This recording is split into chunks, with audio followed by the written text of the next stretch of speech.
it was a great opportunity to really reassess, our brand. And so we did a big update of the brand guidelines. And for anyone that doesn't have a brand guideline playbook, I'd say that is the stop what you're doing and go back to that.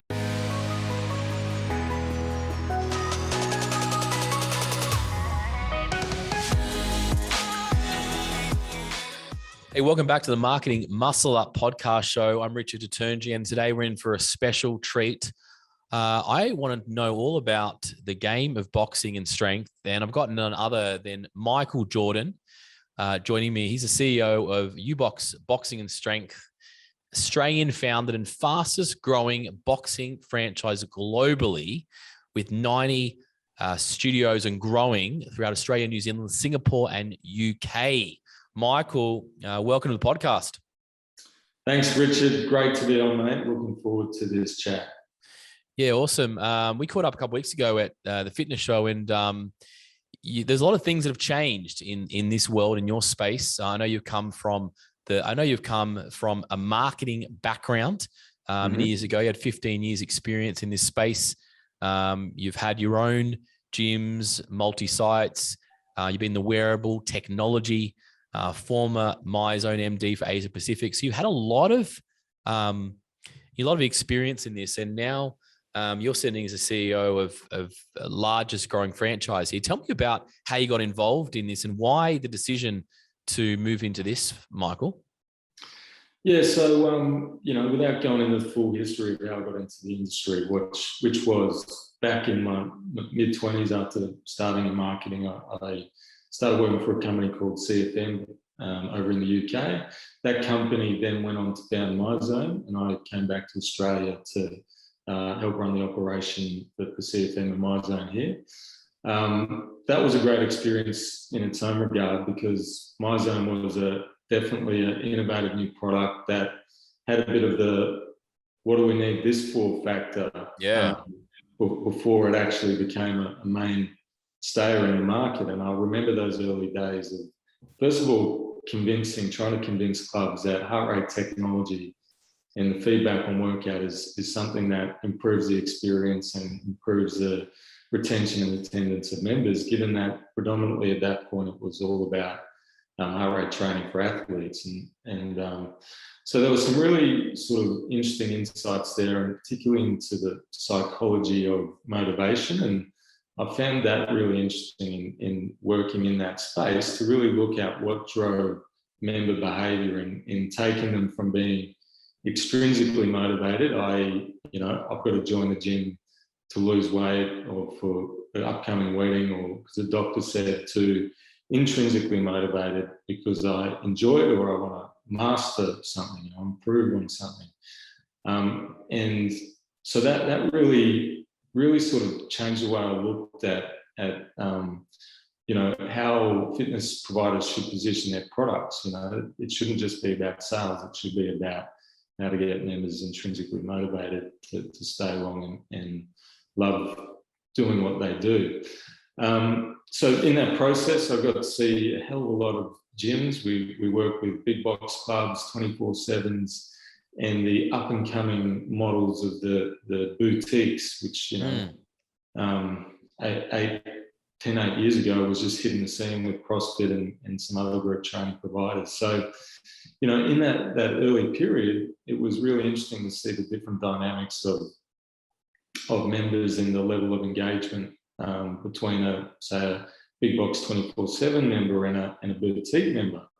And what we know that CrossFit did really well to really kick off the boutique phase was two things. They were great at building relationships, that community, or as it was known back then, cult. Yep.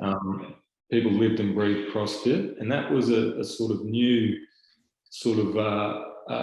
type of member in the industry, and they were paying a premium because of it. And also the results, and while there were some downsides of the type of CrossFit training, in that coach-led program set environment, members were getting fantastic results. And so I was really interested in the boutique space and came across Tim West, who had started up a model 12 round fitness in Toowong back in the test club in 2014. And we got my zone in that club, and we had a few good catch-ups, and I saw huge potential in the model, and based on two things. And it's always looking at where there's a gap in the market. And the two things at Ubox now, formerly 12 Round, and we can talk about the rebrand a bit later, but the thing that I saw with the Ubox model that was missing was, first of all, boxing has been hugely popular in the fitness industry, but there's been two ends of the spectrum. There's been hardcore boxing at one end of the scale, and then sort of boxer-sized member-on-member pad work at the other end. So I saw there was a huge opportunity to scale up that sweet spot in the middle with, genuine boxing skills and drills coupled with strength training.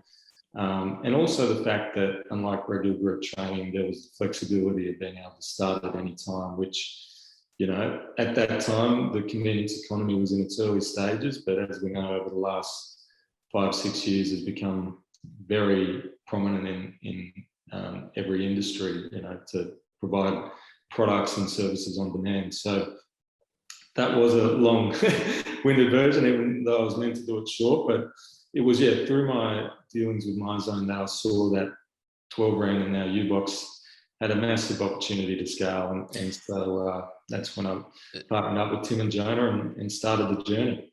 So Michael, how do you know, and I guess I'm asking for this, anybody who's got that next opportunity they see in front of their face right now, the next thing, how do you know that Ubox was going to be the next thing? Is it something that you just go and work for? Or is it a hunch that you have over the experience? How do you choose what's that, next thing that you think is going to be the biggest thing? Yeah, I mean, if you read any startup book, it often talks about, finding a problem in the marketplace that's not currently being solved or not being solved well. If you were joining an existing marketplace and doing something that is already out there in the marketplace, it's more challenging to scale up and grow, because you're in what they call the red ocean of other providers, and then you've really got to be on your game to scale up and grow, given so many others are trying to solve the same problem. The second part to that, so when you're defining your value proposition, if you can't clearly explain it to, your friends or family in 30 seconds without them getting it, then it's probably not that unique or easy to grasp concept to bring to market. So if you're still bringing it into your conversation as to why the new product you bring to the market is going to be different and better than what's already out there, that's also a good sign.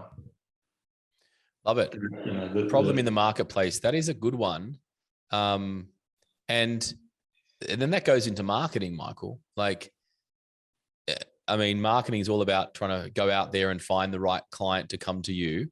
But is it essentially, it's a little diverse question here, but is it essentially bringing that attention to your marketplace that, hey, this is the problem that we've found and this is the solution? Is that how you go out there and get more locations and more franchisees in your network? Yeah, both from a B2B and a B2C perspective, I think with our particular model, so using our Ubox as an example, talking through our two value props, which is the boxing and convenience, we're able to sort of clearly identify that gap between the intimidating hardcore boxing gym environment, which a lot of people are familiar with, the perceived or real threat that you're going to have to get in the ring and someone's going to punch you back, takes a big chunk of the market out. And then at the other end, if anyone's done a boxer-sized class and done member-on-member pad work, they would have known the highly erratic, sometimes dangerous experience of being partnered up with someone at a different level to you, and it's not really skill-based. So straight away, people nod their head and go, yep, I get that. And so when we say, we've got 6 of 12 rounds have a boxing component, with proper boxing coaches that develop your skills as well as the conditioning, that they get it. They go, aha, I see there is that gap in the market because, if they're familiar with the industry, that they've experienced the two ends of the scale. And then, the other side, the convenience, is just talking about real life examples, and if anyone's done group training, the biggest frustration with that is booking classes, running a little bit late to class and having that awkward, do I go or do I don't when I'm 10, 15 minutes late?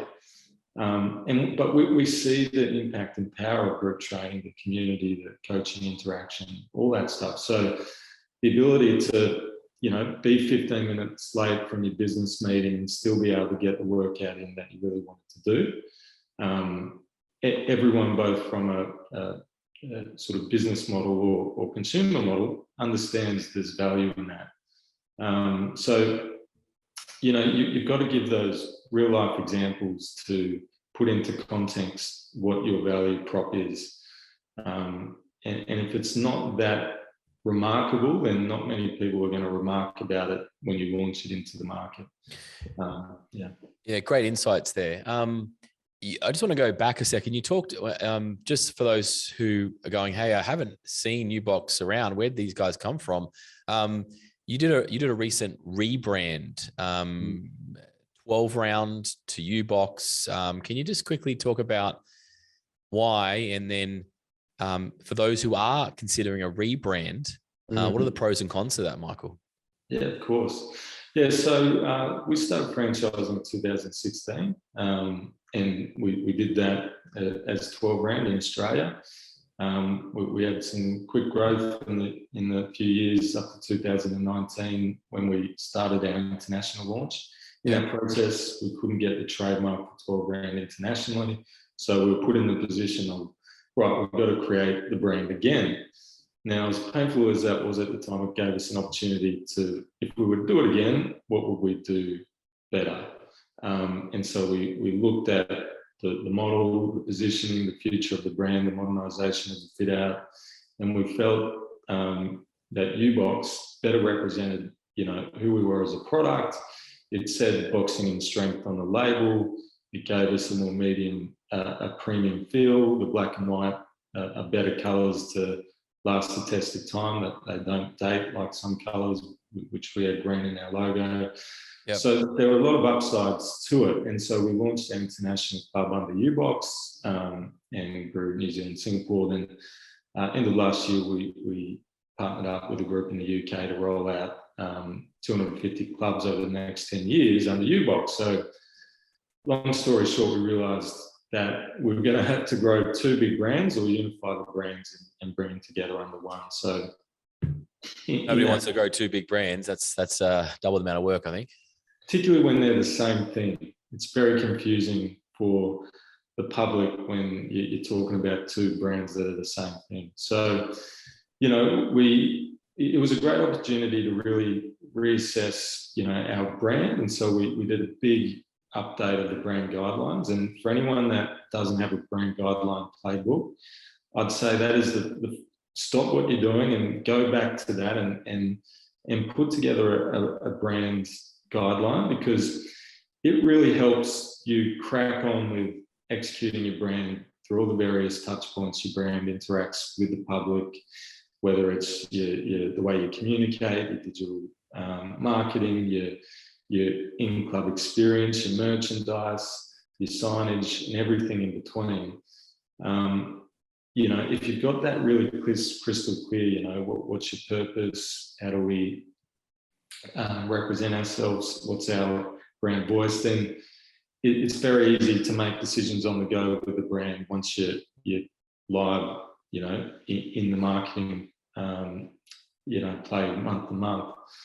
So we did that. We really sort of took a look at how we could reposition ourselves, really articulated our value prop, which is now world-class boxing workouts, ready when you are. We've got a new tagline, Rethink Impossible, and that then was then put together and packaged and presented to the network and provided an opportunity not only to unify the brands, and we've got a mission to be the world's largest boxing community under the one brand, but also an opportunity to relaunch the 12-round clubs into the market and target those prospects that hadn't yet engaged with 12-round before under the new Ubox brand. Yeah, what a great, great initiative, especially when you can go into the marketplace with a brand new brand. I think that's a huge part of marketing. A great opportunity there. Michael, we work a lot with independent operators. There's a lot listen here, and then you have generally those who want to purchase a up and coming franchise or a new franchise or existing franchise.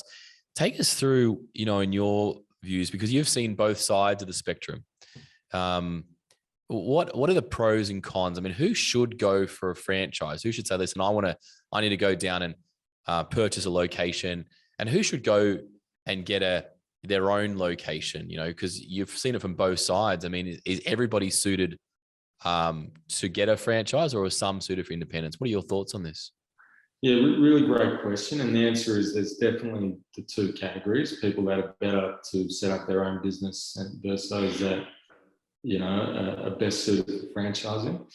I think with franchising, the thing that incoming franchisees need to sort of digest is that the playbook is set. So you've got your playbook, and your idea is to excel and be the best you can within that playbook. So, bringing your personality and sort of experience within that playbook. So it's sort of like, everyone that plays rugby needs to play by the rugby rules, but each team can have their flair within that game, right? Yeah. So it's not that, unique personalities can't provide that flair within a franchise model. Yeah. But where the sort of switch to going, they're better suited to independence is if, that they really enjoy the creative process of coming up with the model, the systems, the marketing, the sort of, they want to develop a product from scratch that they dictate the direction and strategy for the product. So if you've got an amazing idea that you want to bring to market, and you don't see an existing franchise model do it, and you don't believe you feel you can be confined to a franchise playbook, then going down the independent route is the way to go. You still need to assess all the things we talked about at the start. Do you have a unique value prop for the market, and obviously do you have the resources and time to build the systems that you don't get with an independent club. But that's probably how I'd categorize it too. Whereas coming into a franchise, all the strategy, support, systems, technologies in place, ready to go, so you can get straight into the operating of the business and growing from there. Yeah, love those two different examples there. You're now, you're expanding overseas. You're in Australia, you're in New Zealand, Singapore, I believe. As someone who's the CEO leading these locations, what's the biggest barrier you have in the growth of the locations, but also making sure that each location is independently growing, happy, getting the leads, doing the marketing right? What are the challenges when you're trying to grow a brand and also looking after each location as well? Yeah, well, as we all know, the last couple of years have been extremely challenging for the whole industry. And so it's, while this year's been slightly different in that we've been able to put, annual calendar and game plans together, which is crazy to think for 2 years we just really couldn't do that. Yeah. I think that's where it starts, is having a really clear sort of game plan for, your marketing and engagement activities for the local clubs to execute, so that there's always, a strong initiative to execute, to either, generate leads and sales for the club, or, provide initiatives for members to drive attendance and retention in club. And, so working through a clear annual game plan throughout the year is a really important place to start. And then having the performance managers across the regions working with clubs to identify the strengths, weaknesses, and what each individual business needs to develop to, take them to that next level. And so that's an ongoing thing, and that's a really important factor is sort of having a really clear game plan and strategy for growth and retention, and then making it easy for them to execute that, and then having the team to support them along the way. So that's from a local level perspective. Then from a brand sort of international growth perspective, I'd say twofold. One, COVID really put the brakes on a few international expansion opportunities. We had a guy go over to the UK to launch our first club there, and came back, and just regaining that confidence in the market from outside investors, that the future is bright for the industry. There's lots of lead indicators with the increased importance that people now put on their health and mental and physical fitness.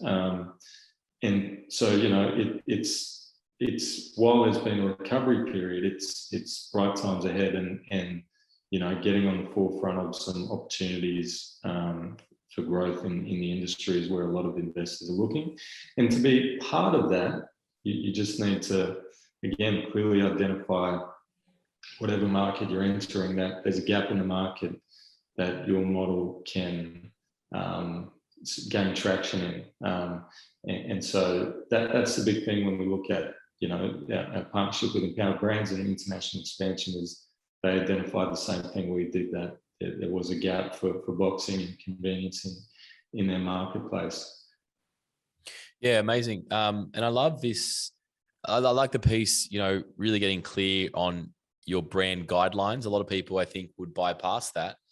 And the reason why I find it really interesting is because when you are growing multiple locations at a one time, and let's say an independent is just growing that one, it makes a big difference, because your message has been putting out there multiple times, every time. So there's a big truth in that. I'd love to, just bring to everybody's attention in regards to that. Michael, a couple more questions for you. I'm really interested in, for those who are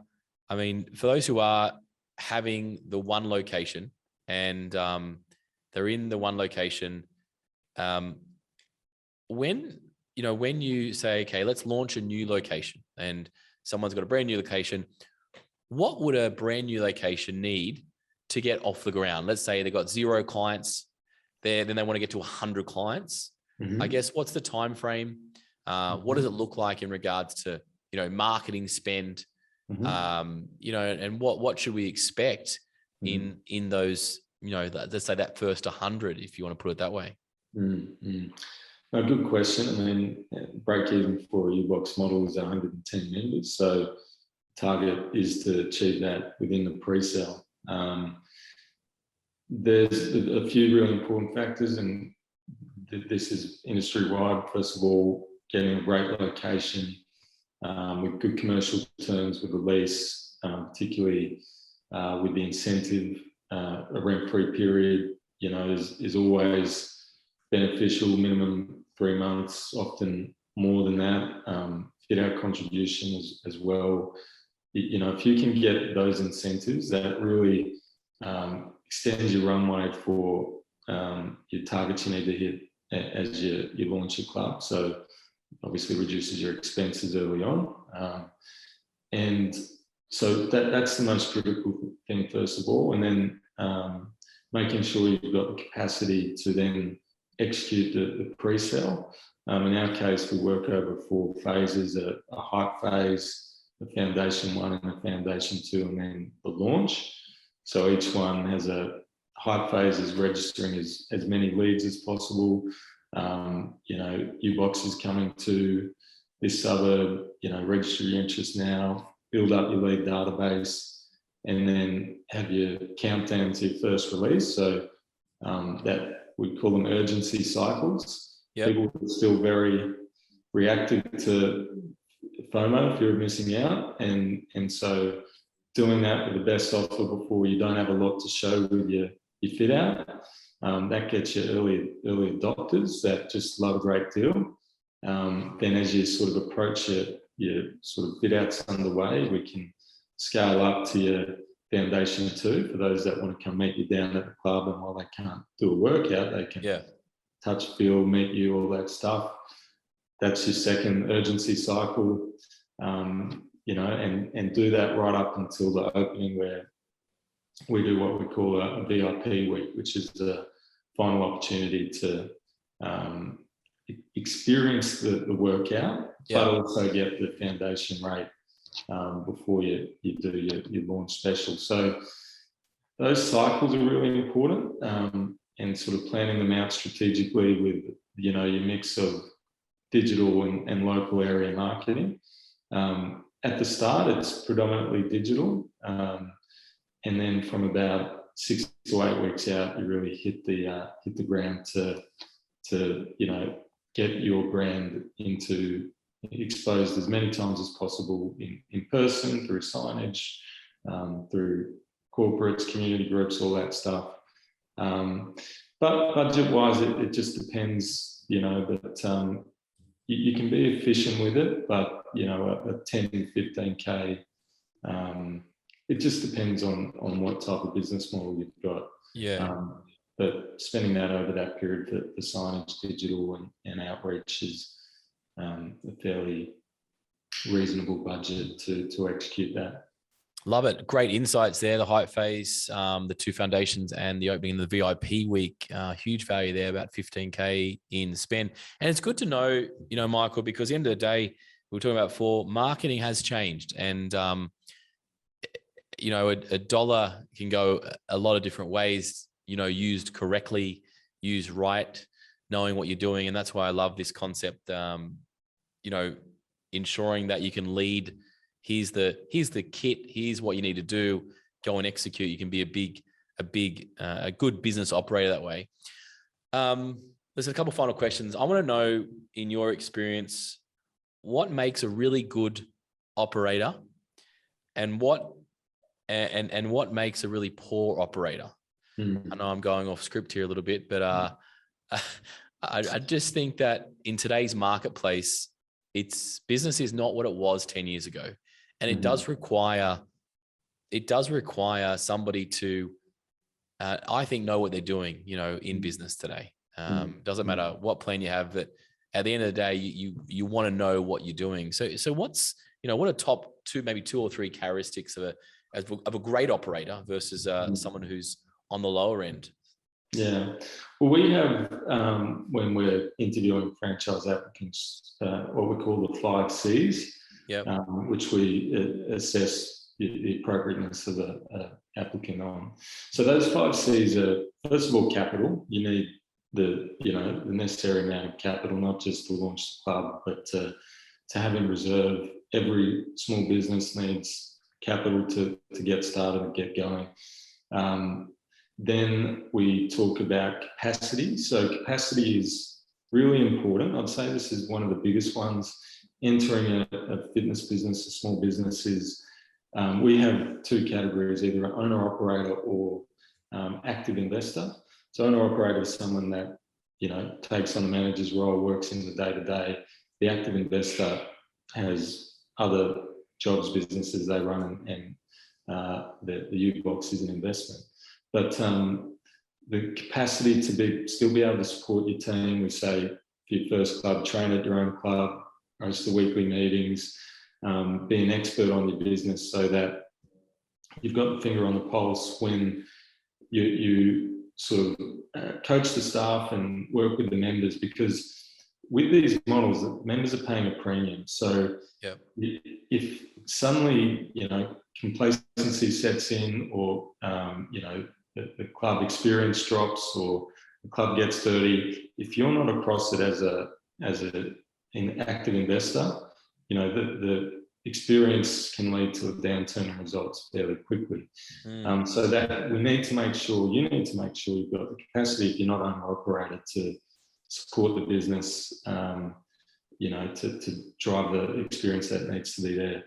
Then we talk about competency. So to your point earlier, the competency could be, as a previous fitness operator, it could be they're highly skilled in the technical side, they're great coaches, but it's identifying, what relevant competency do they bring to the business, and what are the areas they need to be quickly, fast upskilled on. And, you'll know this yourself, until you get upskilled on, let's say, marketing, you may need to outsource that initially, because you can't sort of be great at one thing and poor at another in this industry. You've got to sort of be on your game with everything. So looking at that competency, the speed to be able to learn things quickly and then apply it in a sort of systemized fashion, month to month, week to week, quarter to quarter. Then we look at character, and character comes twofold, and I think we all know this, having gone through the last couple of years. Running a small business is hard. It's really hard, and there's just so many twists and turns that that ability to sort of roll up your sleeves when the going gets tough and sort of persevere through the tougher times to get to the good times is really important. So, always sort of reflecting for yourself, or if we're looking at applicants, sort of their previous experience in going through different challenges and adversity and coming through that, because there's undoubtedly challenges when you open and launch and operate a small business. So, if you don't react well under pressure and stress, there's certain examples where you may be better off, staying in a employed role versus running a small business, because the buck always stops with you as a small business operator, and that really comes into play. But also the fact of getting along with the prospective operator. And then the final one, just we talk about camaraderie. Being a team player and being able to collaborate and work together with your peers and one another to try to level up your performance as an individual group. And like we saw at the industry events last week, that's great from an industry level as well. If we all work together and sort of see how we can improve, then we all rise together. Outstanding. Very good answers there, Michael. I love the style that the 5 C's, excellent insights on that. Michael, thanks so much. Really appreciate your insights, giving us some real golden items that we can tick off to make sure, are we doing this if we're a franchisee or an independent operator? Finally, where to from now, Michael? You mentioned you got 250 locations launching. Like, what is the future of Ubox at the moment? Yeah, so that's obviously a long-term project in the UK.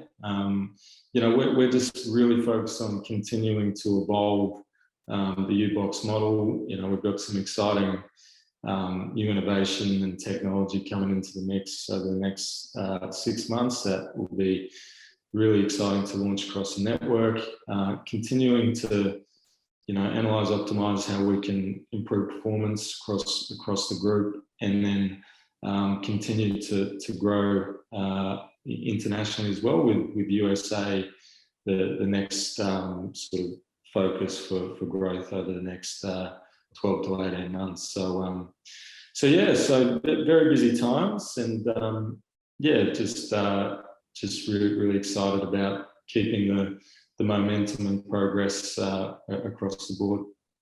Amazing. Well, thanks so much, Michael. Guys, if you haven't yet experienced the Ubox, it's uboxtraining.com. And if you're interested in getting a location, hit Michael up or go to the website and you can check more about that. Thanks so much, Michael. Thanks, Richard. Really appreciate being on the podcast, mate, and congrats on all the great work you're doing as well. Cheers. Thanks so much. Guys, if you've loved this episode, be sure to share it out with a friend, and really reply back and say, what did you love about this episode? Otherwise, go and check Michael and the work he's doing and the expansion they're making at uboxtraining.com. Thanks so much, guys.